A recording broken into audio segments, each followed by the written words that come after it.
So Connor, have you ever felt sad? All the time. And why didn't you just pray about it? I'm not much of a prayer. Welcome back to Post-Denomination, the fake church service run by a seminarian and a failed grad student aimed to dunk and debunk the funky shit Christians say. As always, I'm here with Connor, and today we're talking Hello. about hope. Hello. Okay, let's start from the beginning. Genesis 1:1. Let's go. Yeah, in the beginning. What do you see as some like Christian archetypes? Christian archetypes. They're dumb. Okay. Christians are stupid. They're not intellectual. Okay. They believe on insufficient evidence. You just watch God's Not Dead over and over again. I haven't seen that movie in ages. I'm actually disappointed in myself that I have watched that movie. What else? What would you call that archetype? The simple. I don't know. The simple person, something like that. Yeah. I think going off of the simple, there's also the behavioral component. Okay. Have you seen Easy A? No, I haven't. God, I'm dating myself. It's a high school modern retelling of Scarlet Letter. I don't know who Scarlet Letter is either. Oh no. I haven't read it either, but Scarlet Letter, there's an adulterer. She gets branded with the letter A for adulterer Okay. and then gets shamed by the community, blah, blah, blah, blah, something like that. Mm. Easy A followed the same sort of storyline. So we have Amanda Bynes' character, which is the modern day representation of the church or sort of like Puritan values. And she does exhibit that simple, like she just takes things that she thinks is part of her faith at face value. But what that means is she ends up being kind of rude. Okay. Because she sees Emma Stone's character, the adulterer of the story. She sees adultery as bad. Right. So she is mean to this sinner. So you have this fairly simple person and a fairly brute force application of their faith. Is that what you were thinking of, or was there something else that you were envisioning? I'm not super well acquainted with that story, but probably somewhere around there, yeah. How about the kids that are bringing their guitar to sing worship songs at school? Have you had kids like that? Have I had kids like that? Or do you know kids like that are like very outwardly, like very Christian-y? Okay, I think that might be different. That's sort of like the golden retriever stereotype or archetype. That's like something pure, I guess. I don't know. Golden retriever's nice. Yeah, it's something closer to that, I think. What else? What do you think? What are some other ones? I have a couple. You have a couple? Have you seen Constantine? With Keanu Reeves. No, I have not. We're staying within the 2000s only. Where my media references. Maybe this is a hot take, but I'm not a big fan of Keanu Reeves as an actor. As a person, seems great. You know, see him like taking the New York subway and all this stuff. But as an actor, oh my God, dude, like, I don't know. I see him acting, you know, like, I don't know. Hot take. All right. That was a little rude. I'm real. What can I say? Okay, fine. Facts don't care about your feelings. All right. You've been on the Daily Wire subscription or something. So we're only going to be talking about Keanu Reeves' version. Okay. Just because it helps me make my point a little better later on. Sure. He's kind of like this bad boy. Like he's an exorcist. If I remember correctly, the first ghost he exorcises in the movie, he goes, "It's John Constantine, bitch," and then exorcises him. So we have this like bad boy of Christianity. Usually a bad boy, sometimes a bad girl, but mostly like used to be a priest, but now is a gritty whatever. Or the opposite, used to be a convict, but now is a priest or pastor. So we have that. I think there's also the magic person. The magic person? Yeah. These are archetypes that you're going through? Yeah. Right. So like the Christian who plays Magic the Gathering. Yeah, exactly. Yeah. The blue deck well, but it's the okay. like wise old grandma that comes at the end and tells the moral of the story. Right. Yeah. This sort of sage wizardly role. Exactly. In the real world, so moving from archetype to maybe more stereotypes, there's the Joel Osteens. Okay, yeah. We love M. We love a good Joel Osteen. It's a great name. Think and Get Richer. I love his books. Is that actually the name of the... I don't know. Okay. I wouldn't be surprised. That's also a problem. There's the Donald Trumps. Right. And then what I guess I would call the... You think Donald Trump is a like Christian stereotype? Yes. Okay. Yeah, I think if you think Bible thumper. You think Donald Trump? Yeah. Oh, interesting. I do. Like on the list of adjectives to predicate on Donald Trump, Christian is like, it's not even on the list for me. Like, we got to separate maybe what you think of as Christian and then what it means to like perform Christianity. Okay. You know what I mean? Sure. Because I agree with you. I was gonna say it's not that I think Donald Trump is a Bible thumper.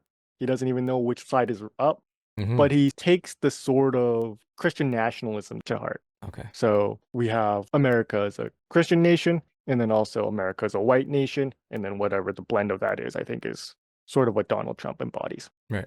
Okay. And then we have the Ben Shapiro's, and I know he's not a Christian, Mm-hmm. right? Like he's an Orthodox Jew, Look, but just pick any other person on the Daily Wire Exactly. cast, and that's them. exactly Yeah. the kind of like militant Christian. I don't Mhm. know if maybe there's a better word for it, but Maybe like confrontational, the confrontational Christian for that alliteration. there you go. Damn. Mhm. To summarize, we have the people who embody maybe the purity or the golden retriever type.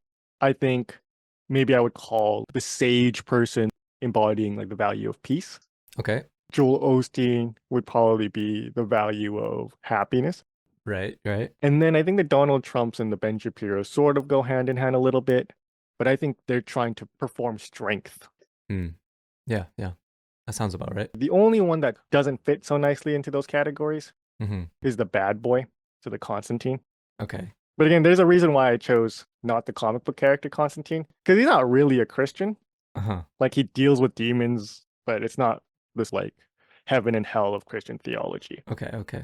But in the movie, very much heaven and hellish. Okay. Okay. I forget why Constantine was not allowed to go to heaven. He fucked up at some Oh point. no, he didn't make it. He didn't even make it in the end. No. In the end, spoiler, he does make it. Oh, nice. Instead of the bad boy sort of thing, I'm gonna call this the God looks at the heart sort of value, Okay. which Okay. is a little bit of like a sleight of hand on my part, I'm interested where you're gonna take this. but it does make my point easier to make. It's fair. So to recap, I think the values of Christianity, and you can add or modify. There's the pure, there's peacefulness, peace. I guess peace is the noun. Happiness, strength, and whatever this like internal sort of evaluation is. Okay. That last one probably needs some work, but I'm sure we're gonna Hey, you know we're what? gonna get there, right? We'll get there. Okay. Okay. And I think these values are the ones that Christians feel the pressure to perform. Mm-hmm.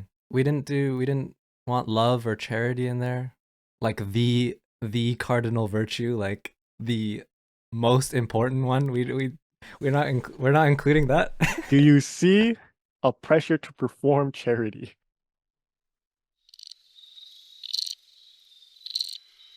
No. So yeah, that's a good point. There should be. Yes. But yeah, I don't know. God, that's so depressing. Yeah. I'm just gonna not edit this silence. Just Yeah. a pause. Yeah, it's perfect. I mean you have them in like these sort of great figures in the history of Christianity, like Without any Martin Luther- gaps. Yeah, shout out. Martin Luther King, like I wanted to say Mother Teresa, but I know she's a controversial Yeah, I'm not a figure. big fan but of like, Mother Teresa. you know, those sort of people, right? But I don't know if these sort of Yeah. I guess they're sort of viewed as like heroes in the faith community Mm. rather than what is expected of the average person. Yeah. I also think obviously they're not ancient, but they're not contemporary anymore. Yeah, where's our contemporary Christian heroes? Yeah. That embody the value of charity. We have Who do we got? people embodying strength. We have people embodying health, wealth, and prosperity. Can you think of one? Henry Can Newman. you think of one? Henry Newman, Henry Newman. Okay. Toronto-based theologian. But he's not like a household name. Exactly. Yeah. You know, maybe if you go to seminary, every other person would know them, but Yeah. And even then, it's every other person. Exactly. That's really shameful. Yeah. Yeah. That's sad. Well, I guess it's on us. It is on us. Whom shall they send? Send us. Whom shall they send? Yeah. Just to bring home the point that there is a pressure to perform Christianity, right? And it's not Okay. just a me thing. All I right, understand I'm an anxious kind of guy. Okay. This is at least prevalent enough. That it made it to a popular worship song. Exactly. And I didn't know how popular this song was until What's the song called? It's called Stained Glass Masquerade. Stained Glass Masquerade. That's a hell of a title. Until I found out that they have a 20th anniversary album that came out like this year, and they have this song on that album. Wow. Clearly, they think it's very relevant still, you know? Okay, this is Casting Crown? Okay. So it goes, is there anyone that fails? Is there anyone that fails? False. Am I the... Oh, okay. Yeah. Maybe it's time to get some new glasses. Is there anyone that falls? Is there anyone that falls? Am I the only one in Fails, church then falls. Oh, no. Just No. from the top. From the Shit. top. Okay, wait. Let me get closer. Is there anyone that fails? I can't. Is there anyone that falls? Am I the only one in church today feeling so small? Because when I take a look around, everybody seems so strong. I know they'll soon discover that I don't belong. You sound like Yeah. a white man reading rap lyrics, you know? Like there was no rhythm in that at all. Yeah, I'm embodying Ben Shapiro on facts. I just don't know how to respond to that. But okay. It's in my blood, man. What can I do, dude? Next time you read the shit, okay? Let's see how good you do, okay? Okay, got the point across. And I think one of the things that this captures is that it's not just lacking the positive value. Like the failure to perform isn't just, oh, I didn't reach optimal levels of Christianity. It's that there is a negative component there. Okay, there's like a pathologization of the lack. What do you mean? What do you mean by that? To answer that question, we're gonna move on a little bit. Okay. And we talked about this briefly right before we started about how there's a goal attainment model. Things we value, we end up doing more work for. And even if we do not reach the status or the material gain that we would want, you know, the grade, the job, the money, the promotion, there is at least an external sort of evaluation. So I could feel bad about not getting a big of a promotion as I wanted, but at least I might have gotten a small promotion. Right. It's like that. Shoot for the moon, and even if you miss, you'll land among the stars. Exactly. That's it. That's it. That's basically this goal attainment model. But that doesn't always work. If you have things like self-referential values, like happiness or being at peace, if you feel like you're not peaceful enough and you get anxious about the lack of peace that you're feeling, you're probably not feeling peace. Makes sense. If you want to be happy and you aren't as happy as you want to be, and then you get unhappy about your level of happiness, you don't have like an external level of happiness measure. Right. And this is where I think we can talk about the bad boy a little bit, because when I was first doing some readings and I Google keywords were like pressure, Christianity, church, something like that. There's a bunch of like blogs, forums, you know, Reddits, Quoras that basically are like, hey, I feel pressure at church. What do? And then you have a bunch of well-intentioned Christians responding like, hey, don't worry about it. It's the heart that counts. We all fail, blah, blah. Like we all fall short. And... Like a general pressure they're talking about, or? Yeah. Okay. That like, I want to be more, like I feel like I'm not Christian enough. Exactly. Yeah. Okay. And then so you have these people saying, don't worry about it. Like God looks at the heart. Faith is a relationship, not a religion or something. Okay. Yeah. All the cliches, just all the cliches. Machine gun them out. Boom. And as well intentioned as these people may be, the best that it does is kick the can down the road. And at worst, it just adds another thing you're responsible for. It's like, oh, God looks at the heart, but now I'm still feeling like shit. Like, why do I have this pressure of being perfect? And then that becomes another sin that you're responsible for. I think to capture like the negative side of the failure to perform, did I tell you about the Tyndale kid crying? No. Okay. There's kids at Tyndale crying. Well, I mean, he's an undergraduate kid, or he was. All right. It's a kid enough for me. Okay. So a young adult, let's say. A crying young adult. He might have been a legitimate kid. Don't fight me.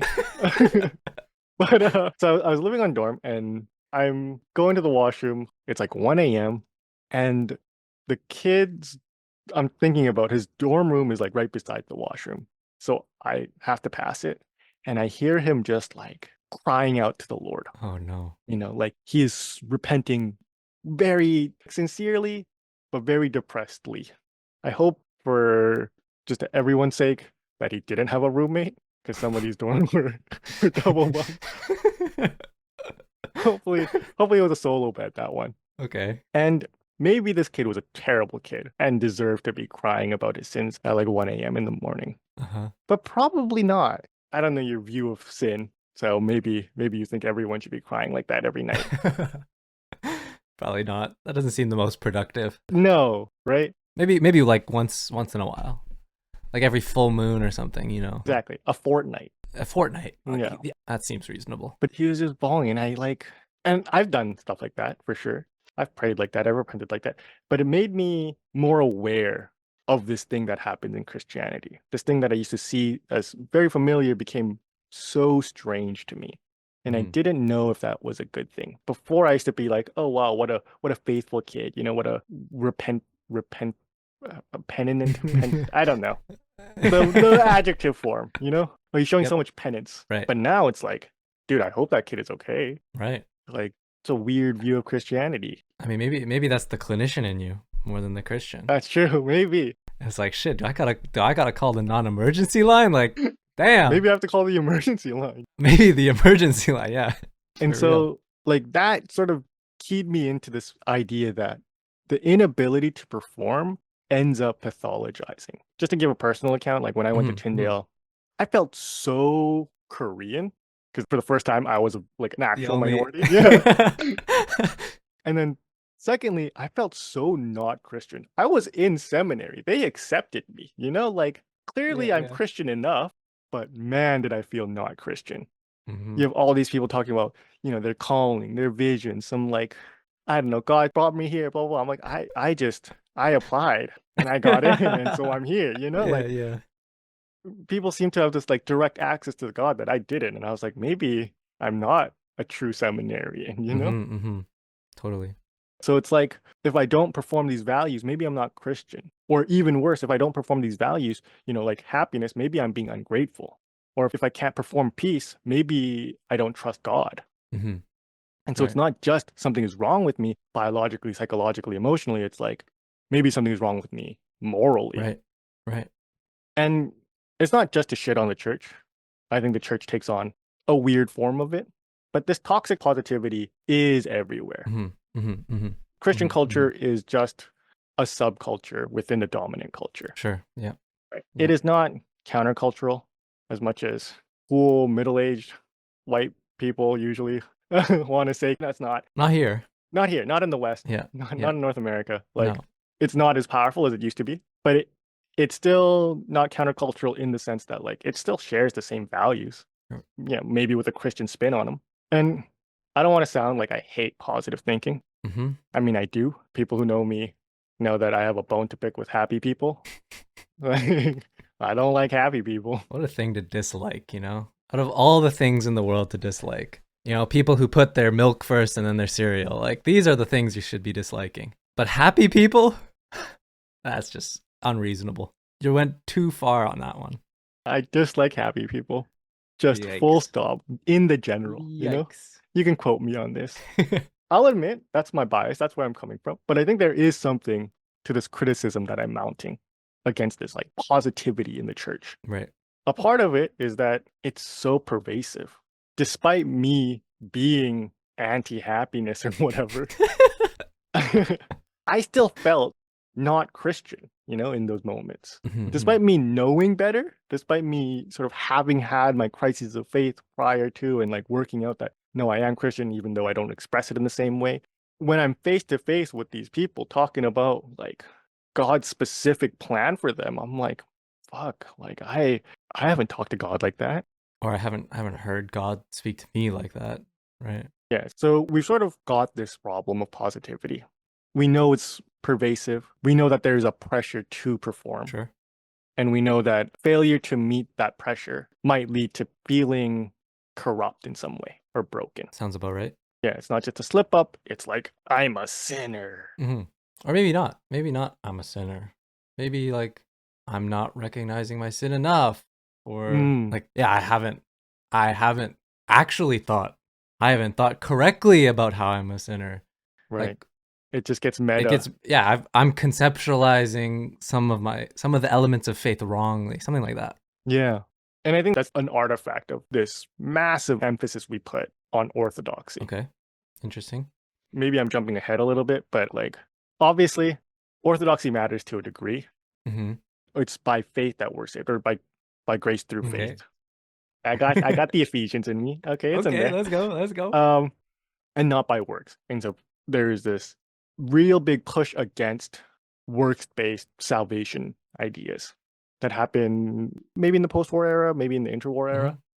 But what that has led, it's at least seemingly, is this like we have to have the right doctrine. Interesting. But this move from like orthopraxis to orthodoxy, so like right action versus right doctrine, I think was maybe more illusionary. Hmm. But historically, we have like a lot of social creeds that pop up in like the 10s, 20s, where like the Methodist Church straight up says we are pro-unions. Okay. 50 years later, we have the Lausanne Covenant. I'm probably pronouncing that wrong. Laussane, but Yeah, I they're have no like, idea. yeah, this is like John Stott and them are like, Oh hey, yeah, yeah, yeah. obviously we care about political liberation, material equity and stuff, but that is not the way to salvation. Salvation is through faith. Sure. That move, though, ends up putting like an epistemic pressure on people. And so this idea that you're talking about of like, am I thinking about my sin right? Am I thinking about my faith right? Like that pressure starts to mount. Right. Right. And you would think like there's no knowledge test to get into heaven. Isn't there? I mean, I've Isn't mastered there? the divine. I can Okay. tell I mean, you. you tell me then. There is no. No? You don't need to know about the doctrine of the incarnation to get into the pearly gates? No, there's no short answer form. What am I doing all this studying for then? Exactly. It's really easy to work-based orthodoxy as well. And so I've jumped probably a little too far ahead. It's okay. It's going well. It's going well, I think. Let's go back to the idea. Other problems with this Okay. of these values that we pursue, of this pressure to perform Christianity. What do you think happens in a culture that has a love affair with positivity? I mean, I would basically only say this what you've already said, which is that people who don't have the ability to be positive feel alienated from their communities. Mm-hmm. I mean, that's huge.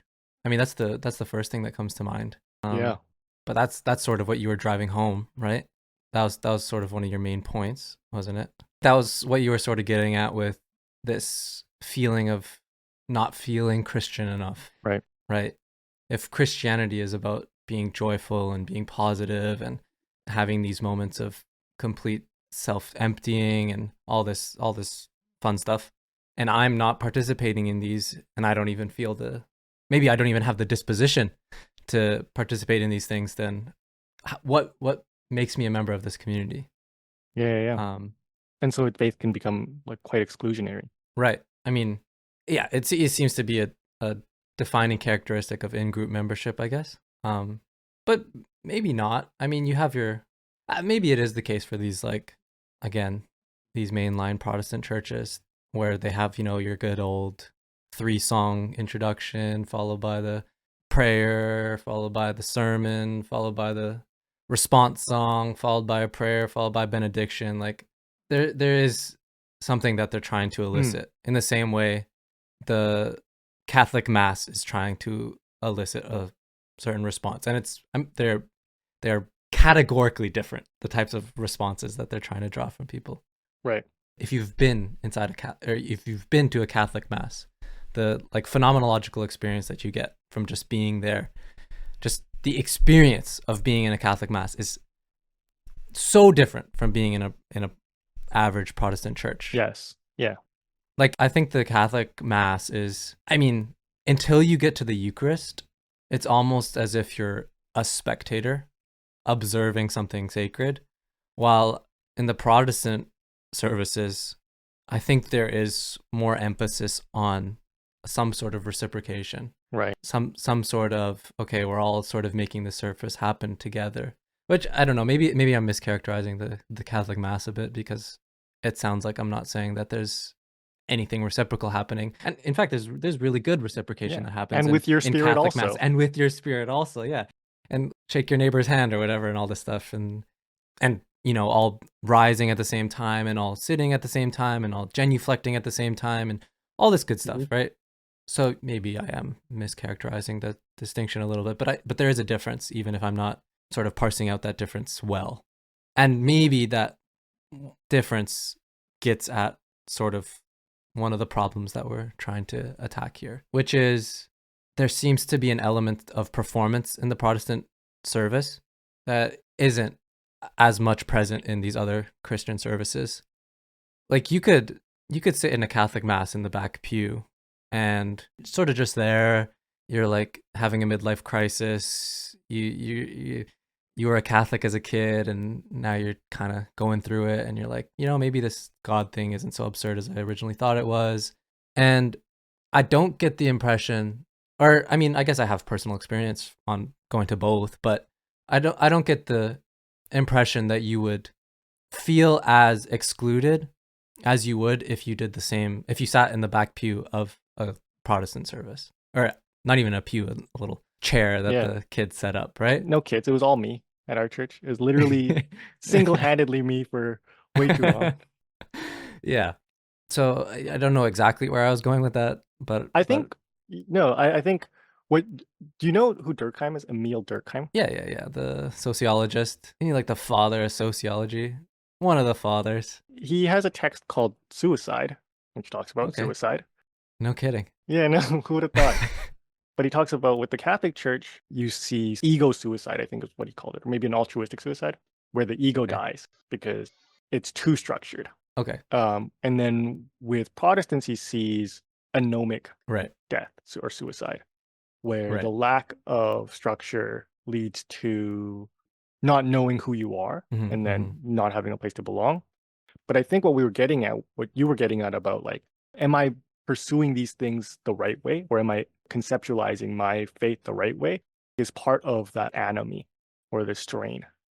Whereas the Catholic Church provides more structure so that it is less likely for that anomie to appear.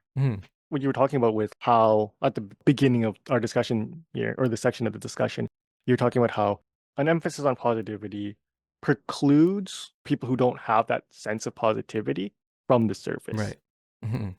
I mean, you see this most in like Pentecostal services, right? Which are like the most affective or passionate or like passion-based services where, you have people jumping over chairs and screaming in uninterpretable languages and just this mass hysteria almost, right? And if you're just, it's your first week coming to this service, right? And you're just sitting there kind of observing this, you're like, like, is this what I'm supposed to be like participating in? And maybe see, like, even now I'm like, maybe I'm doubting the quote unquote power of the Spirit, right?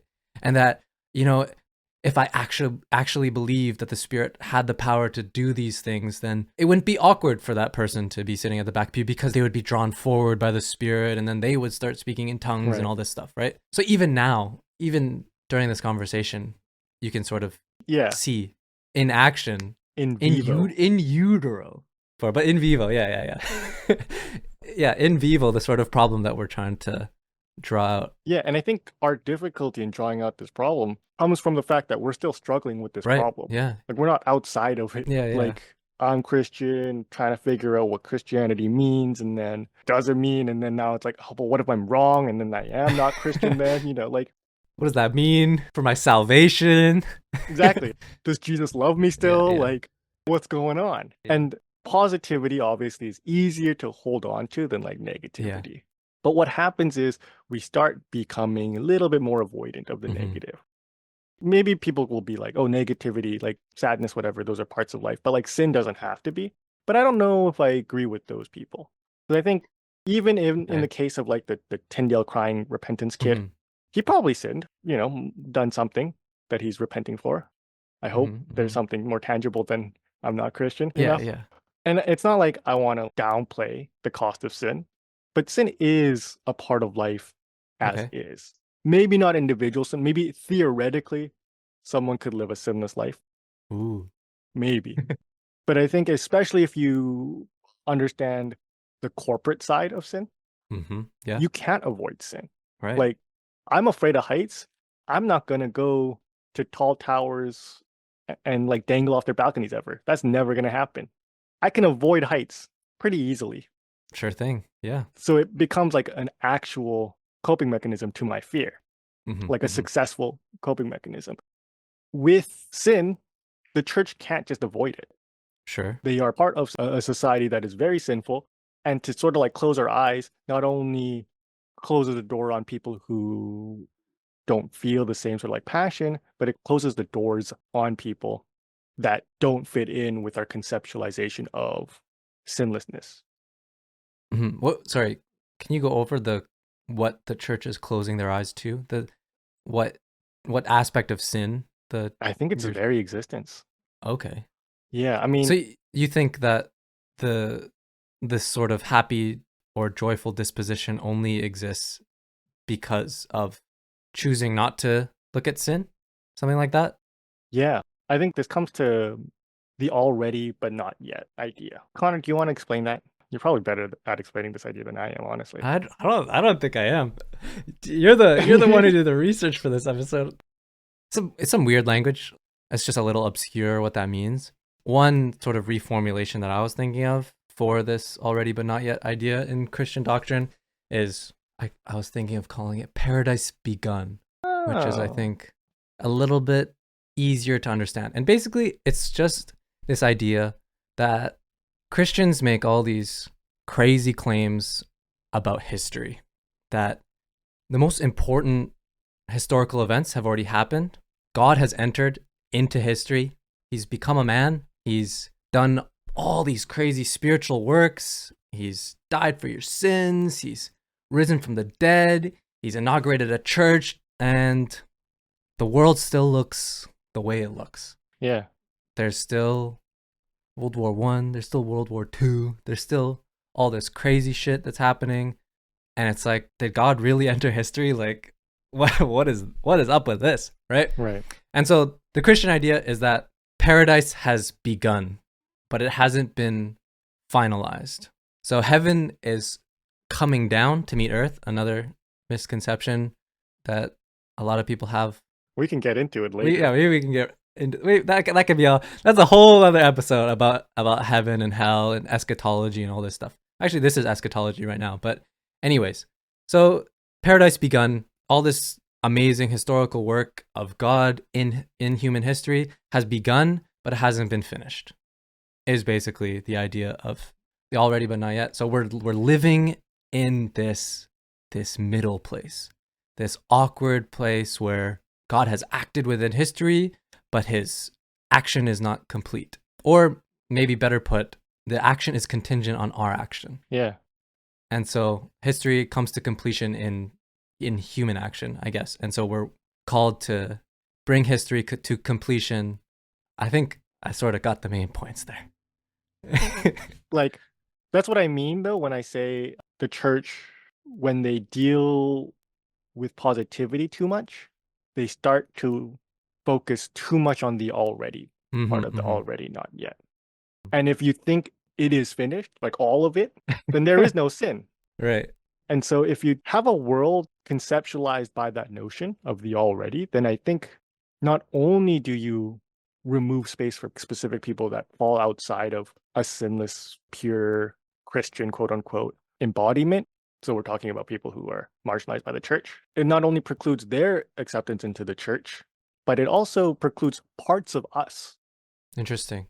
I think too, like, you focus too much on the already. You're focused too much on the paradise, and it removes impetucy for action.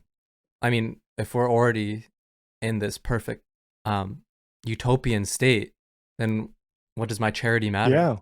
Or like, what are those not the post millennials, Dispensationalists?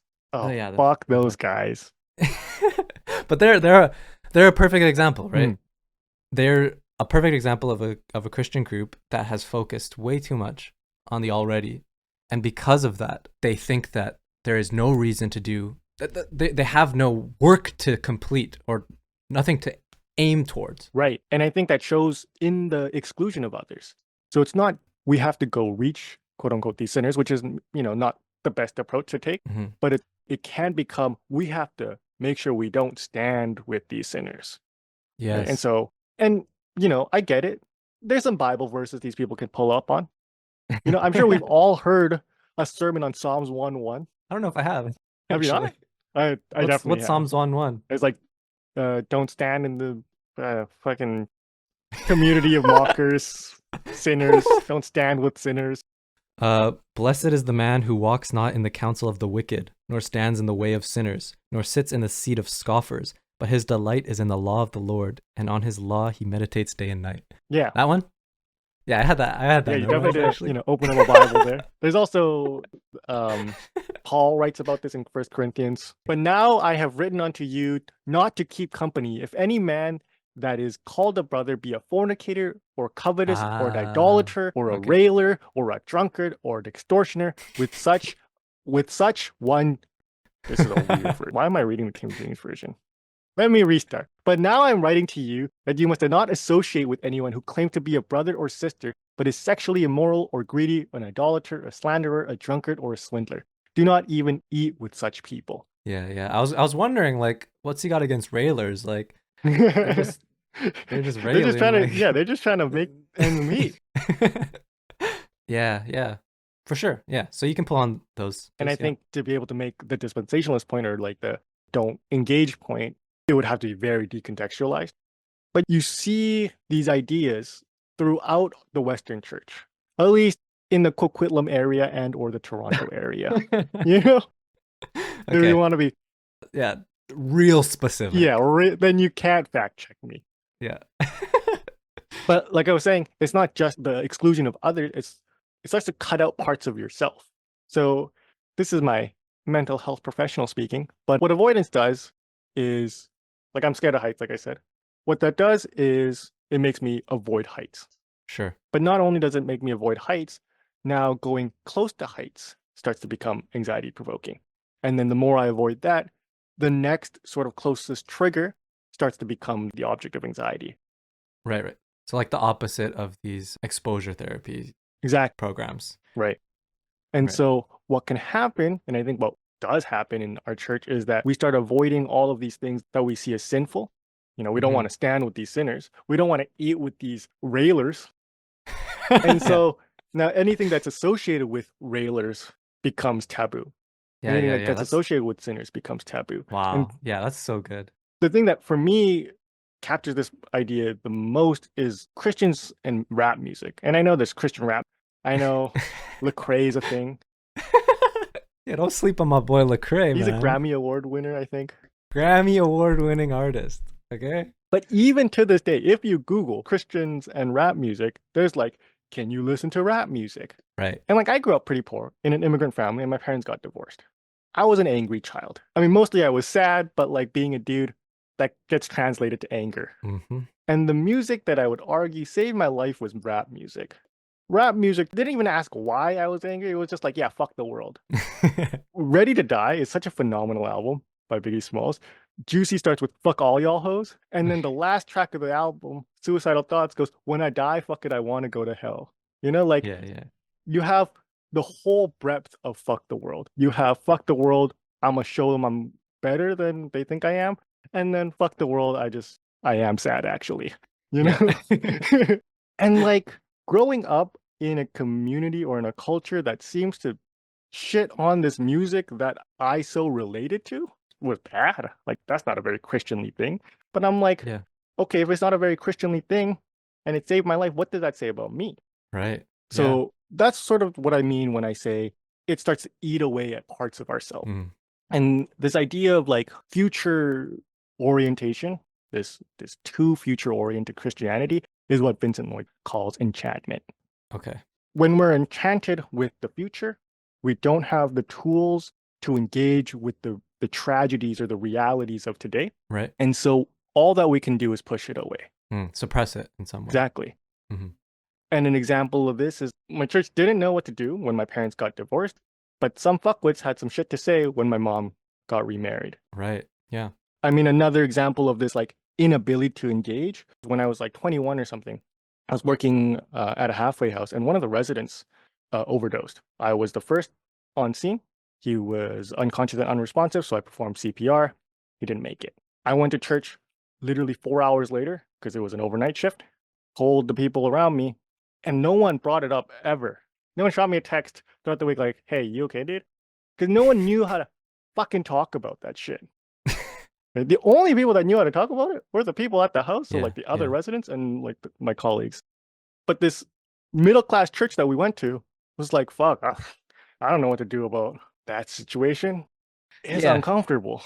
And to be fair to the people in the service that you went to. That is a really a really tough No, it situation. is. And maybe even without like a positive framework, maybe they still would have faltered on the response.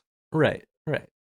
Just to give them the benefit of the doubt. Yeah, Right? I'll give them the benefit of the doubt. But I think a cultural framework that was more ready to take on the tragic of everyday life would have been better equipped to deal with my situation. Yeah, for sure. For sure. Now, I'm looking at my notes and I have this point and I don't know how it fits in here. Okay, I kind of understand why I put it here. I see. I'm kind of Okay. smart. All right. Of course. What I'm trying to get at, to use Berlant's words, Berlant. Who's Berlant? Lauren Berlant, cultural critic, Okay, okay. is that the church promotes a sort of cruel optimism. She talks about this idea that we attach to objects, and objects can mean people, things, ideas, events. And it's just that we create these attachments to things that we want to affect us in a positive way. We are Sure. optimistic about these attachments. Okay. But those attachments end up hindering us from our goals In what way? in a variety of ways. Okay. And I think what we can see is, again, maybe it is too critical to say the positive framework led to my service dropping the ball on this person that passed away and that I had to give CPR to like fucking 4 hours before the service. But I don't really see how they can get away with my parents' situation, other than they didn't have room in this idea of the already that people should or could get divorced and that it was okay to Right. do so. And that attachment to the already is part of that cruel optimism, that attachment to these values of purity, maybe the non-divorce or happiness or peace or like trusting the Lord, like those values that we talked about in the beginning of the episode, our attachments to them can become roadblocks to their attainment. I see. Yeah. Let me give you a quote by one Rosie Shorter. Okay. I have a question before that. Do you think that like the sort of structure that the Catholic Church provides would help in these sort of situations where you have things like annulments in the Catholic Church, right?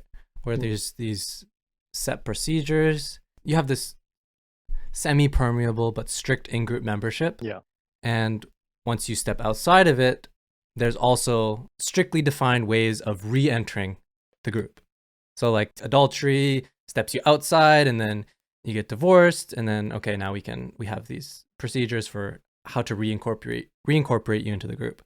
Do you think having these sort of laid out strict procedural methods would help the defects of what we're calling the positive framework? Maybe more than the proceduralness of it, I think the fact that there are rituals to signify like the reinstatement.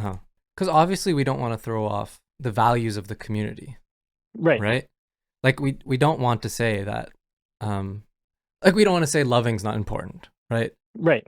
I know I said I don't like happy people. I don't want to say don't be happy. Like Exactly. be happy. Right. I guess what I was getting at was in like restorative justice, there's this idea that like we have these rituals of shame, which is the court procedure, the sentencing procedure, but we don't have rituals at the other end. When they're coming out of prison, we don't have like a ritual to say, Right. welcome back.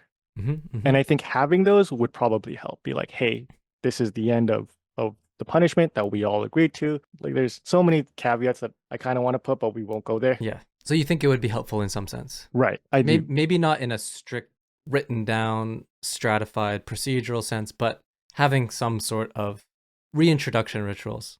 Yeah. When like communal norms have been broken. Right. Yeah. And I think by doing so, there's like institutional grace that happens. Whereas without it, it's sort of in the ether. Everybody can sort of like do their own thing. And then people are like, oh, that's not what you're supposed to do. Oh, that's not what you're supposed to do. But if you had like, no, they are good, then they are good. Right. Right. Yeah. Yeah. And I guess that is one of the problems that the Protestant church faces with its increasing bifurcation of its denominations and even churches under denominations having separate rules for churches and yada, yada, yada, that it's essentially just a wild west out here for rituals. Should I read the quote? Sure. To put it into context, Rosie Shorter was writing an article about the cruel optimism of purity culture specifically. Okay. Okay. She was responding after Joshua Harris, who had written a book about purity culture. I don't really know him that well. Do you know? I've never heard him. No. He wrote like a very popular purity culture book about like saving yourself till marriage, stuff like that. Do you know the title of the book? Or- No, I looked him up, but he was very uninteresting. Okay. Yeah. He's not a Christian anymore. Oh, He claims not to be a Christian anymore. Yeah. that's so funny. You can't just do that. Just hit it and quit it, dude. He fucked up the lives of these people. And That's crazy. I was like, dude. not me, buddy. That's ridiculous. Yeah, I don't know. Yeah, I think he did explain his position. Like he's like, I don't think I can call myself a Christian given what I think Christians are. He didn't like do a full renunciation of the faith completely, to my knowledge. But again, I didn't see him as that relevant. Okay, yeah, that's fair. Okay. I'll try to put some rhythm in it this time. For the adolescent girl or young woman who clings to the teaching of evangelical purity literature, hoping for the reward of a good and godly marriage, knowing that embodying sexual purity is both what Christian women do and who they are, her sexuality, or her negated sexuality, and her Christian identity are coexistent. She may find that the effort to maintain purity, in quotations, may actually hinder her ability to embody and enjoy her own sexuality, even within heterosexual marriage. Right. And so this is what I was trying to get at with this idea that the adoption of these values that on the face of them don't seem like they're too controversial Yeah. can lead to contraindicated results, Mm-hmm, can backfire, basically. Yeah, that's a great example, I think. Yeah. 100%. So we talked about this like cutting out of ourselves, right? We have this in Rosie Shorter's example, the negation of sexuality in these girls, Right. to the point that it starts to hurt even in like culturally sanctioned relationships. Yeah. Rosie Shorter even mentions how weird these discussions would be for someone who is part of the LGBTQ community. Uh-huh. For those people, you can't even like, I mean, they try to live up sometimes, but like it's impossible. Right. I mean, without complete rejection. Right. Yeah. I think we see that in the church, that we don't know how to deal with these people that don't fit into these nice boxes that our values provide, and sort of like complicate the matter. So it's just easy to judge them and just be like, oh no, those are the sinners that I will not sit with or eat with. Mm-hmm. And here we go with another Here we Cats and go. Crown song. This is Does Anybody Hear? But I could have used If We Are the Body. Okay. Does anybody hear her? Can anybody see? Or does anybody even know she's going down today? Under the shadow of our steeple, with all the lost and lonely people, searching for the hope that's tucked away in you and me. Does anybody hear her? Can anybody see? And the song is about this idea that like we aren't even able to perceive the people in need. So sticking with the purity culture example, it's not just like trans people are bad or queer people are bad. There's people who just outright reject that they exist even. Sure. Yeah. This is my conception of sex and sexuality. I have no way to incorporate what you're saying to me about yourself. And so I'm not even going to try. Right. Tough luck, buddy. You're actually wrong about yourself, which is the most insane thing to say, but okay. Right. Yeah. And to sort of summarize, holding on to those values narrows our conception of the good life, and it stops us from being able to deal with the things that conflict with how we perceive the world to be. The response might be like, why do we hold on to these values anymore? Why do people still like purity culture? Why do people go to Joel Osteen's church? You know, like it could be easy to just be like, just don't think that way. But the whole idea is that this is a cultural sort of phenomenon, and we can't just individually be like, nah. Not only that, I think the fact that these attachments are the things in which we hope for make it really hard for people who are in that to let it go. Right. In Berlant's own words, she describes this idea that I was talking about in this way, that we find the conditions of possibility within that object. It's not just that I can give up purity culture. My whole conception of what it means to be like a good mom, a good wife, a good woman in the church is through the purity channel. Right. To move away from purity culture a little bit, this is Sonia Waters, an Episcopal priest, speaking about her parishioners. Okay. Episcopal priest. For my parishioners, the good life is defined by the discourses surrounding the American dream, The majority of my parishioners are politically conservative and patriotically proud to be Americans. They verbally affirm the good of the American dream, and the expectations of producing a financially secure life form the hopes and anxieties of their days.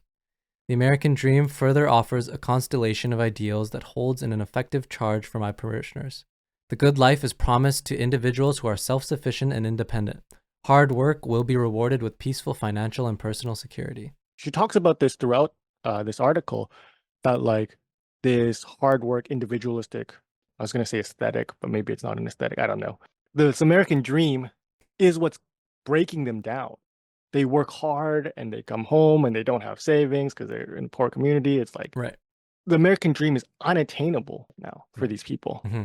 And yet they can't give up on it because it's the only thing that they hope in. Right. Part of who they are. So to give it up would to give up all chance at hope.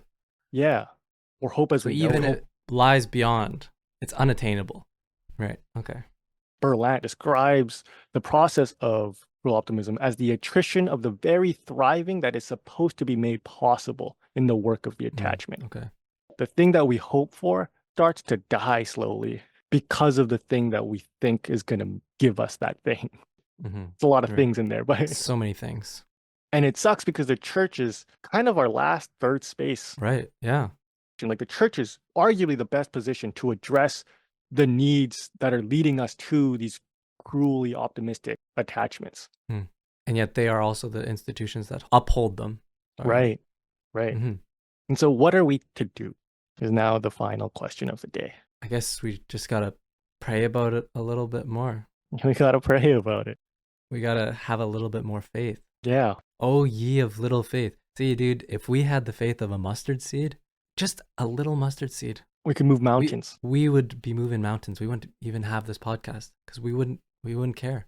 Exactly. We'd be moving mountains. I'd be moving mountains left, right, and center. Yeah. Lloyd cites a Guignion Rose who was a Jewish thinker, but I think converted to Christianity like literally on her deathbed, if I'm not mistaken. Wow, interesting. He uses her quote to describe faith. Little fact check. Guignion Rose was actually herself quoting a Russian saint by the name of Saint Silouan, Silouan. Oh. Yeah. And it's keep your mind in hell and despair not. Wow. Keep your mind in hell and despair not. Yeah. Damn. Holy. That's a banger. Wow. Keep your mind in hell and despair not. That says so much and so little. That's amazing. Yeah. I love that.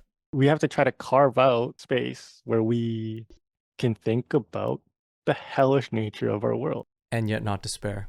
Yeah, you sort of, that's a crazy quote because that encapsulates so much of what we were talking about.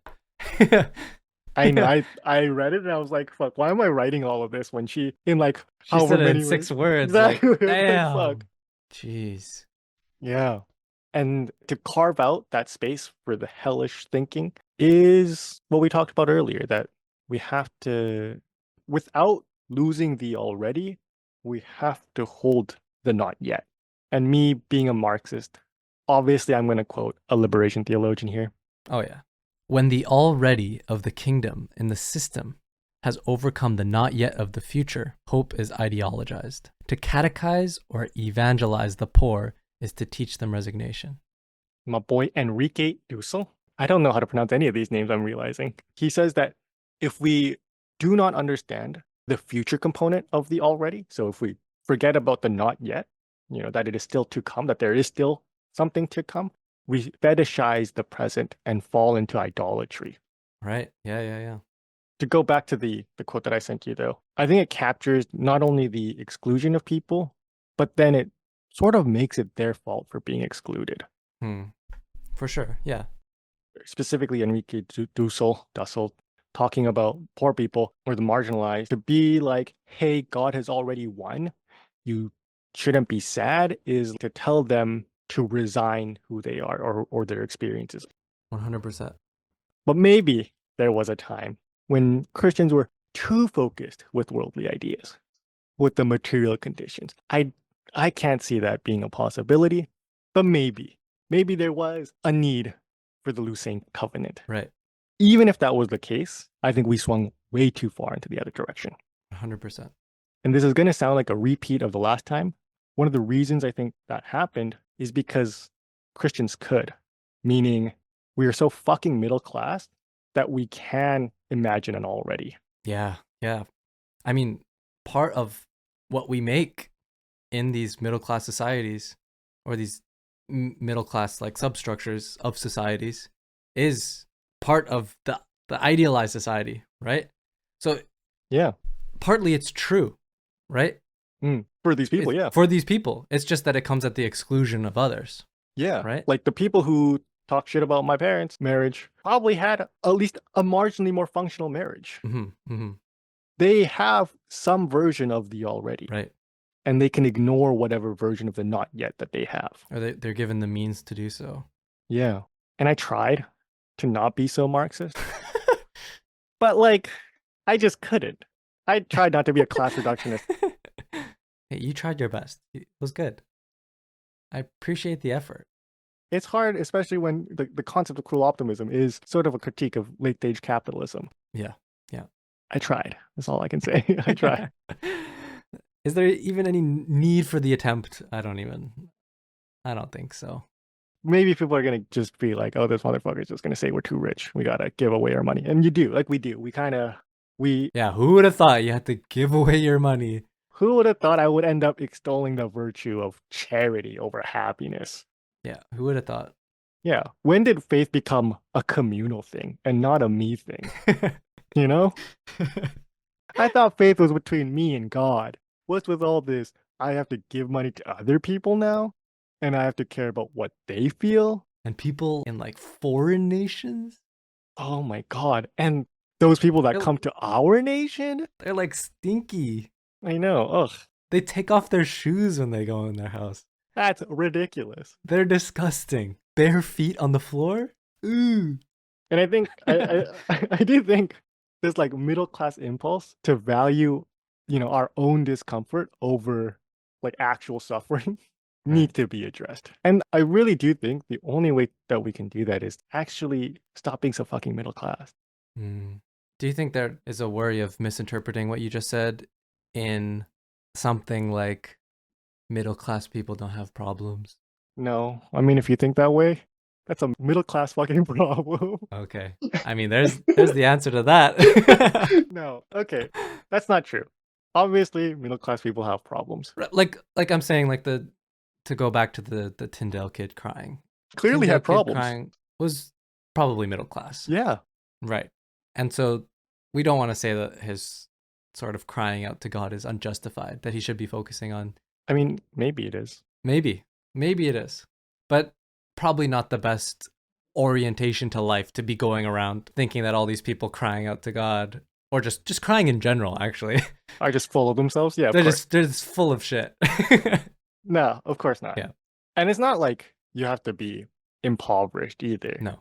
There is a part of me that's saying like, actually stop being so fucking middle class. But there's also like a part of me that's like, stop being so middle class in perception of the world. And I think to do that, you have to kind of not be so middle class. But I don't know where the line is, right? Like currently I'm not housing secure and it is so anxiety provoking. Like I am terrified. And I don't think everyone has to be here. I don't want to be here in that situation.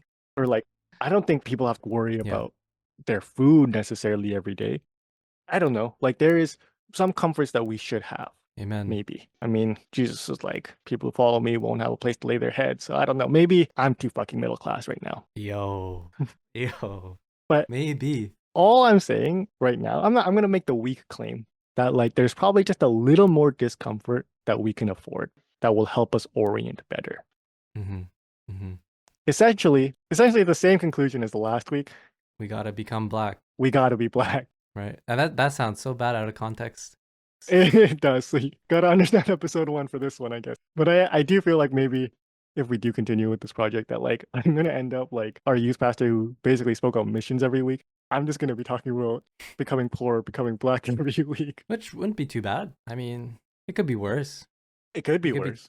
You could be talking about, I don't know, you could be talking about missions every week. Like we gotta pick our niche, I guess. Right. Okay, what's the benediction? Or Honestly, a part of me that was like, maybe I should just reuse the last one. And I was like, no, let's try to actually make one. But as I tried and I tried to get away from the last weeks, I realized I just kept rewriting a shittier version of the Gillian or Gillian Rose quote. So I'll just use that instead. Keep your mind in hell and despair not.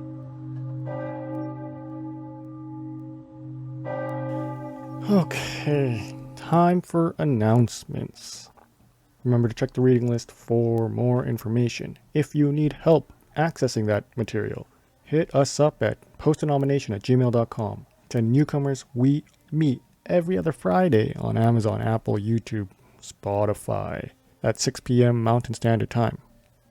That's it. Have a blessed week. Obviously, orthodoxy matters to a degree.